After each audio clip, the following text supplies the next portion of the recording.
Dryhook squatted like a wound beneath the sun, one of those towns that hadn't healed since the war. Dust drifted like ghosts down its single crooked street, past the leaning saloon and the chapel whose bell hadn't rung in 5 years. The sky was bleached bone-white, except for the bruises of storm clouds gathering far west, as if the land itself knew something mean was about to happen. Thatcher Vane rode in with his hat low and coat dark with trail dust. His horse limped like its rider, both scarred and past their prime, but too proud to show pain. He hadn't meant to stop. Dryhook was a place he avoided. Too many names buried here. Too many looks. But he needed wire and coffee, maybe a box of .36 cartridges, if the price wasn't spiteful. He thought he'd be in and out before the wind could change. Then he heard the shouting. A crowd had formed in the town square, not quite angry, not quite joyful, more like men gathering around a hanging. Thatcher steered his horse closer, squinting through the sun glare. At the center stood a wagon, its board splintered and sun-beaten, with a man atop it waving a bottle and grinning through broken teeth. Behind him stood 3 girls, no women, sisters by the look of them. All 3 wore dust-covered dresses like they'd been sleeping in them a week. Their faces were sunburnt and too still. "Don't look so damn sad." The man barked at them, stumbling slightly. "You're lucky I brought you here instead of leaving you where the coyotes could chew." No one laughed. The townsfolk stared, murmuring. Someone passed a flask. Thatcher dismounted, slowly, his joints complaining. He tied the reins to a fence post and walked toward the scene, each step measured like a man walking toward a grave he might not want to find. The eldest girl, tall with dark eyes like wet flint, stood straightest. Her hands were folded, fingers clenched tight, and she watched everything with a hawk's stillness. The middle one had her arms crossed, chin lifted in quiet defiance. A bruise bloomed along her jaw. The youngest clung to the middle sister's sleeve, small and bird-like, her pale hair hanging in snarls. The father, if he could be called that, turned toward the gathering. 3 strong girls. Unia, Maeve, and Little Lark. You get what you pay for. Just need enough to clear my debt with Roper. He gestured to the saloon owner, who watched with arms folded and a mean smile. A man near the front snorted. "Ain't legal, is it?" The drunk shrugged. "Hell, they're mine to sell. I raise 'em, fed 'em, and I don't see no preacher or marshal stopping me." That's when Thatcher spoke, his voice gravel over steel. "You didn't raise them. You broke them." The crowd turned. Some recognized him. Others just noted the weight in his voice, the calm threat. The father squinted. "Ain't your concern, mister." Thatcher's eyes swept over the 3 girls. Unia didn't flinch. Maeve met his gaze with fire. Lark, half-hidden, clutched her sister's hand so tight her knuckles were white. "What's the price?" Thatcher asked. The drunk blinked. "What?" "You're selling 'em like mules. I'm asking what the price is." A laugh rose in the crowd, uneasy and short-lived. The man hesitated. "For all 3? All 3. $10 each. 30 total." Thatcher unbuttoned his coat, revealing the iron-gray revolver resting at his hip. He didn't touch it, just let the air thicken around it. He reached into his inner pocket, pulled out a thick coin purse, and counted 3 silver dollars onto a nearby barrel. "Silver. That'll hold better than your promises." The man licked his lips, looked between Thatcher and the crowd, then snatched the coins like a magpie. "They're yours, then." The girls didn't move. Thatcher didn't look at him again. He approached the wagon slowly and reached out a hand, not toward them, but to the edge of the platform. He waited. Unia moved first. She stepped down, never looking away. Then Maeve, who helped Lark. The youngest stumbled slightly, and Maeve caught her, whispering something no one heard. Thatcher turned without a word and led them to his horse. The ride was long, but he had a wagon tethered behind the black gelding. He helped them climb in. They said nothing. They rode out of Dryhook with 30 silent eyes burning into their backs. Hours passed in wind and creaking leather. The land stretched around them like a wound scabbed over. Mesquite brush, jagged rocks, no birds in the sky. Thunder muttered across the western range, low and steady. He didn't speak until the sun dipped low and the sky turned amber. Vain Hollow's 2 hours yet. My place. Ain't much, but it's quiet. Maeve finally answered, voice raspy from disuse. You bought us. No, he said. I stopped him from selling you. Unia turned her gaze toward him. You paid. I had to. Same thing. He didn't argue. The wagon creaked on. Later, under a wash of stars, they arrived. Vane Hollow rose from the dust like a memory. Low-built cabins, a barn with sagging roof, fence lines leaning from years of neglect. A windmill clicked in the dark. The porch lamp flickered. 3 horses whinnied from the corral. You'll sleep inside, he said. Food's dry, but there's enough. I got 3 sons. They're away for now. The sisters exchanged glances. Lark curled her knees to her chest. Thatcher unlocked the cabin and stepped back, letting them pass without touching. Inside, the air was cool and smelled of sage smoke and old pine. A kettle sat cold on the stove. Unia went to it without a word and filled it from the basin. Maeve scanned the room like a trapped thing. Lark sat by the hearth and stared into the ashes. Thatcher leaned on the doorframe and watched them, not like a man watching prey, but like someone trying to remember what kindness was supposed to look like. You don't owe me anything, he said finally, but you're safe here. For now. Unia turned, and later, he didn't answer. That night, sleep came in fits. Thatcher sat on the porch with a bottle and a lantern, watching the stars shift. Coyotes called in the distance, high and mournful. The storm never came. Inside, Unia lay awake, listening to the creak of old floorboards and Lark's soft breathing. May whispered across the room, You trust him? Unia whispered back, No, but I trust that he hates what that man did to us. That's enough for now. In the dark, Lark murmured, He smells like a land. The next morning, the sun broke over the ridge and spilled gold across the hollow. Thatcher saddled his horse and set out to fix the north fence. He didn't tell them to stay, didn't ask for thanks. But when he looked back once, Unia stood in the doorway, arms crossed, watching him go. Her expression wasn't fear or gratitude. It was something else entirely. Calculation. Like she was wondering what kind of man he really was, and how far she'd have to go to find out. And behind her, shadows moved. The kind that never leave a person, even in sunlight. 3 days passed before the Vane sons returned. They came and staggered, like ghosts returning from 3 different corners of purgatory. First was Rory, eldest and broad-shouldered, with a face carved by war and solitude. He rode him before dawn, dust on his coat and blood on one boot, and tied his horse without a word. A long scar split the line of his jaw, white against the tan, and his eyes were Cody sharp, always searching the distance for something that never came. He didn't ask about the 3 women inside the house. He saw the boots lined at the door, the scraps of cloth hanging on the wash line, and the braid of pale hair caught in the porch slats. He just grunted and walked inside, dropping his rifle on the table with a weight that made the tin plates jump. Unia, sitting at the hearth, didn't flinch. Rory stared at her. She stared back. Strays, pa, he said finally. Thatcher didn't answer. He was oiling his revolver by the window. Strays, Rory said again, slower. Or something else? They're staying, Thatcher said. That was the end of it. Later that day, Elias arrived. Dusty hat cocked sideways, lips twitching with a grin too tired to be real. He had the kind of smile that once charmed saloon girls and card tables alike, but it didn't hold as well anymore. His left hand was wrapped in stained cloth, 2 fingers missing. Well, I'll be, he said, seeing the girls hanging laundry near the smokehouse. Did we get robbed or married while I was gone? Maeve looked up from the clothesline and didn't blink. Depends, she said, on how good you lie. Elias whistled low. Ain't even introduced and already measuring my soul. Don't take long, she said, and went back to wringing water from the dress. Elias watched her for a beat too long, then turned toward the house. That one's got bark, he said under his breath, rubbing his thumb over the ring he no longer wore. The last to arrive was Calder, quiet as snowfall.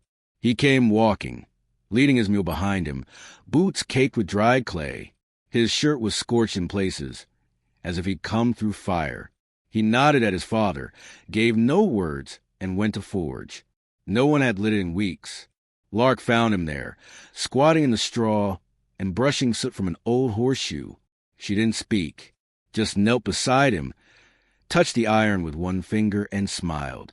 Calder flinched like she'd struck him, but he didn't move away. That night, the six of them ate together, 2 tables pushed side by side. Food passed in silence. The only sound was the scrape of forks and the whistle of wind against the shutters. Each person watched another when they thought no one saw. Rory ate with knife in hand. Elias cracked jokes that only Lark laughed at, soft as wind chimes. Unia served portions like a general, measuring everything. Maeve drank from Rory's cup when he wasn't looking.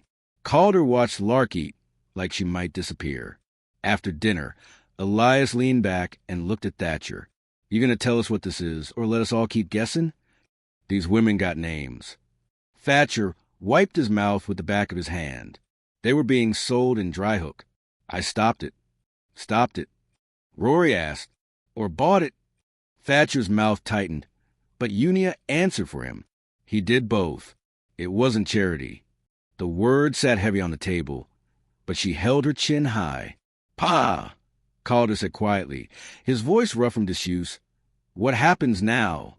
Thatcher looked at each of them. His sons. The women. "Sunday," he said. "There'll be a preacher passing through. You'll marry them." Elias nearly choked on his drink. "You serious? They need place. You need purpose. I won't be here forever. You just picked wives for us." Rory said, eyes narrowing. "No," Thatcher said. "They'll choose. You'll agree, or you'll leave." Unia's eyes stayed locked on Rory. Maeve chuckled like it was a game. Lark whispered something only Calder heard. Elias opened his mouth to protest, then caught Maeve's gaze, amused and wild, and shut it. The room held its breath. Then Rory stood, pushed back his chair with a screech, and walked out into the night. Unia waited a moment, then followed. Outside, the wind pulled at her dress. Rory stood by the corral, hands on the fence rail, staring out over the moonlit plain. "Why'd you follow me?" he asked. "You're the kind who walks toward the storm, not away from it. I wanted to see which this was." Rory chuckled, low and bitter. "You think you understand me? I've seen men like you. My father was one." He turned then, face like stone. "You don't know anything about me. I know how you hold your shoulders like you're expecting a bullet. I know you barely eat, but always carry a knife. I know you look at your father like you want to forgive him, but forgot how." Rory stared at her a long time. "You got sharp eyes," he said. "I earned them." A silence stretched between them, not hostile, just heavy. Then she turned and walked back toward the cabin. Behind her, Rory whispered, "He should have left us buried." 2 days passed. Unia began repairing the windows. Maeve mended saddle straps and scrubbed blood from Elias's old coat. Lark collected bird skulls and hung them like charms around the smokehouse. The men worked, watched, waited. The preacher came Sunday morning, a wiry man with more fear in his eyes than faith. He stammered through the ceremony on the porch. No rings, just nods and held breath. Rory and Unia stood like statues. Elias and Maeve grinned like wolves. Calder and Lark didn't speak at all. After, the preacher left without taking coin. That night, the cabin glowed with low lamps. Thunder rolled in the distance. The couples went to separate rooms. Thatcher stayed outside, on the porch with his rifle across his knees. Inside, Unia and Rory lay on opposite sides of bed, staring at the ceiling. "You think this is a mistake?" he asked. She answered, "We were all born for mistakes. Doesn't mean we can't live different." Elias and Maeve argued softly, then laughed, then silence, then laughter again. Calder sat on the floor while Lark braided bits of copper wire into his hair, both of them whispering in a language only they understood. The house didn't feel like home. Not yet, but it didn't feel like a cage anymore either. Just as the last lamp was turned low, Thatcher whispered to the dark, "Lord, don't let me ruin them too." And somewhere in the trees beyond the hollow, a match was struck. A stranger watched the house with a telescope rifle and a scarred hand. He scratched something into a leather-bound journal. Unia, Maeve, Lark, alive. Then he closed the book and rode away east. The wind came down off the ridge with a strange hush to it, like the land was holding its breath. Summer had settled into Vane Hollow, dragging heat behind it like a dying animal. The fields yellowed, and the well dropped inches by the week. Coyotes didn't cry at night anymore. They watched in the hills instead, their eyes catching the firelight like coins. The women had been wives in name for 3 months now, but names meant little out here. Bonds were forged through work, not words, through long days in the sun, hands bloody by fence wire and sweat darkening linen at the spine. Unia rose before the men each morning, sharpening tools and boiling water. She moved like she belonged to the land, not to anyone. Rory watched her with a kind of silent ache, never asking for anything, but never turning away. She'd begun to read his old journals, the ones tucked in the barn beneath loose floorboards. Not out of curiosity, but survival. You couldn't love a man like Rory unless you knew where the ghosts came from, and his were carved deep. Names of boys he'd buried in high passes, places he'd left men screaming, the lines blurred between justice and obedience. Maeve and Elias, meanwhile, were a storm that never cleared. They bickered over everything, how to cut the hay, how to store the guns, how many goats they needed to trade. But beneath the snapping words, there was a rhythm, a need. When Elias stumbled on the porch one morning, dizzy from a fever he wouldn't admit, it was Maeve who caught him, pressed a cool cloth to his jaw, and whispered, "Don't pretend your blood can't boil." Calder said little, always had. But Lark, she pulled him out of silence like sunlight teasing green from the ground. He built her a swing from cedar and hung it by the forge. She painted its seat with symbols only she understood. Spirals, bone lines, a black bird whose wings split like the sky at dusk. They sat together in wordless evenings, Calder shaping horseshoes, Lark humming tunes no one had taught her. The hollow had become something close to a home. Then the stranger arrived.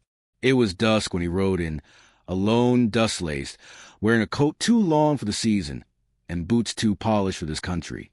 He carried no supplies, only a long rifle wrapped in oilcloth, and a satchel marked with cavalry stitchings. Thatcher met him at the gate. "You're lost," Thatcher said. "No," the man replied, his voice dry as bone. "I'm hunting ghosts." The man gave a name, Sethuo, said he used a ride with the 8th Regiment out of Laredo, said he was tracking a man named Nathaniel Rye, called him a war criminal, a snake who'd slaughtered a Comanche village up north during the Black Winter of '72, claimed Rye had daughters, survivors of the massacre, who were known to be alive. Thatcher didn't move. The sun lit the wrinkles at the corners of his eyes, deep like riverbeds. "You think they're here?" he asked. Dio tilted his head toward the house. "I don't think. I know." The silence hung between them. Far off, thunder growled over the hills. Thatcher gestured to the well. "Drink if you need, then leave." Dio didn't drink. He didn't leave. That night, the family gathered in the main room, the oil lamp casting long shadows over floorboards. Unia stood with her arms crossed. Lark sat curled at Calder's side. Elias twirled his empty glass, eyes hard. Thatcher told them everything. Nathaniel Rye hadn't just been their father. He'd been a butcher. During the final sweep of the frontier war, Rye had ridden under false orders, turned on surrender camps, and left women and children piled in the snow. Thatcher had served beside him, until he didn't. When the truth came out, Thatcher had tried to stop it, tried to kill him. Thought he had. He was always too good at crawling out from under his own sins, Thatcher said. Unia's voice cut clean through the silence. "Why didn't you tell us?" "Because I was afraid you'd see the same blood in me," Thatcher said, voice low. "And you wouldn't be wrong." Maeve stood suddenly, pacing. "So Doe's here for us. For what we know, or what he thinks we know." "He'll be back," Rory said, rising to stand by the window. Men like him don't ride alone without something worse following. And he was right. The next morning, the water troughs were fouled. An oily sheen floated atop the surface, the animals refusing to drink. By dusk, the horses were gone, cut loose or stolen. Maeve found the prints. Multiple riders, heavy boots. South Trail. "We've been marked," she said, jaw tight.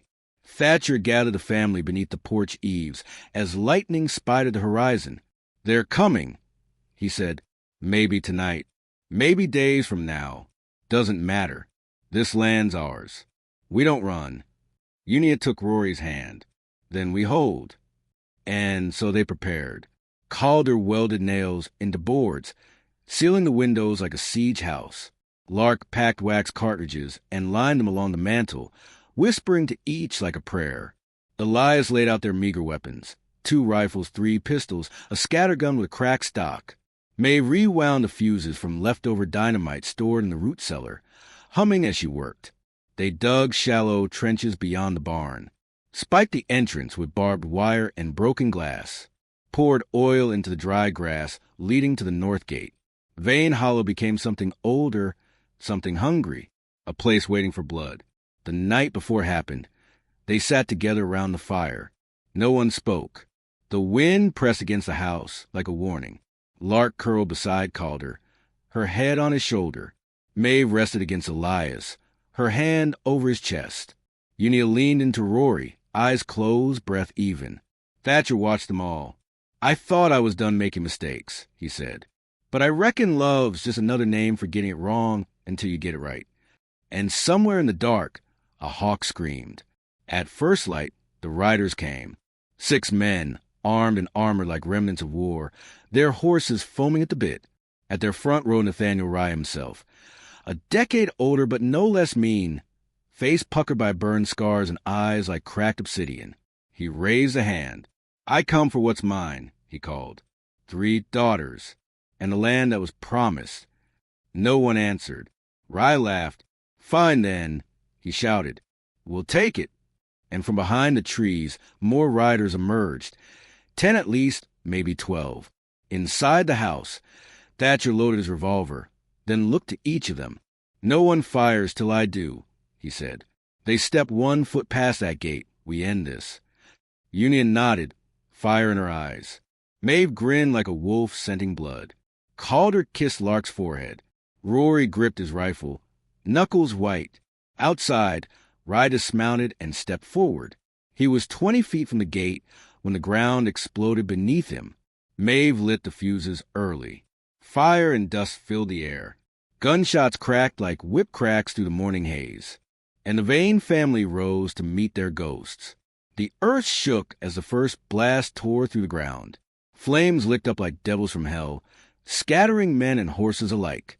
The morning light turned blood orange, smoke coiling into the air in long, dirty ribbons.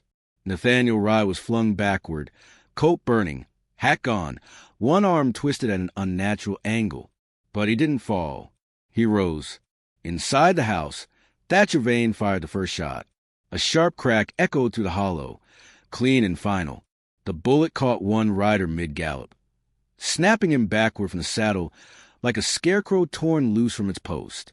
Rory was next, calm, unblinking, firing from the rooftop, rifle braced tight against his shoulder. Each shot deliberate, measured. He wasn't aiming to wound. Below him, Unia moved like shadow between smoke and cover, reloading the scattergun with a mechanic's precision. The sleeves of her blouse were soaked in sweat and gun oil. She didn't flinch when fire crackled nearby, or when bullets bit into the house beams above her head. She was beyond fear, now grit and resolve carved deep into her spine. Maeve and Elias held the barn. The wooden door had been reinforced with iron bands, and Elias leaned through a broken window, revolver barking flame with each twitch of his wrist. Maeve lit a fuse and hurled a tin of powder toward the advancing riders. It burst into flame midair, catching one of Rye's men full in the chest. He screamed, fell, and didn't rise. "They keep pushing the left." Elias shouted, ducking back as it splintered above his ear. "I see it," Maeve hissed. "Hold 2 minutes. Then fall back to the fence." "We're not making it 2. She turned and kissed him hard, fast, then shoved him toward the ladder. "That's why I'm buying you 3. At the forge, Calder hammered iron with desperate speed. He'd set a fire trap in the brush using pitch and rusted blades, and Lark had drawn her sigils across the ground in chalk and ash. When the riders came from the east, Calder lifted a red-hot horseshoe and slammed it onto the trigger wire. The trap ignited in a shriek of fire and sparks. Men screamed. Horses bucked. In the chaos, Calder pulled Lark behind the anvil and shielded her with his body, heat washing over them like breath from a furnace. Thatcher limped down the front steps, eyes scanning, revolver empty. Blood streaked down his temple, but his hand was steady as he drew his second weapon from behind his belt. Rye was still standing, burned, furious, shouting orders to his men. "You know what this is, don't you?" Rye bellowed, voice cracked. "This is judgment. You stole my blood, my girls, my legacy." Thatcher stepped forward, leveling the pistol. "You threw your legacy into fire a long time ago." Rye laughed, coughing blood. "They're mine, no matter what papers say. Blood's blood." Behind him, Unia moved into position, rifle raised, heart hammering like a war drum. "Blood," she said, stepping from the smoke. "Ain't ownership." Rye turned. The shot hit him in the gut. He dropped to his knees. Unia advanced slowly, rifle lowered now, breath shallow. "You remember what you did at Red Hollow?" she asked, voice trembling. "You remember the women screaming? The children under the snow?" "I do." Rye looked up at her, face pale, lips parting. "I raised you," he rasped. "You raised your hand," she said. "But we raised ourselves." And she turned away. He died there in the dust. One by one, the remaining riders fell, some cut down in the field, some crawling into the hills. None stayed. The hollow held. By nightfall, the flames had died, leaving behind scorched earth and silence. Smoke curled from the barn roof, and blood soaked the dirt in black patches. The family gathered in the yard. No one spoke for a long while.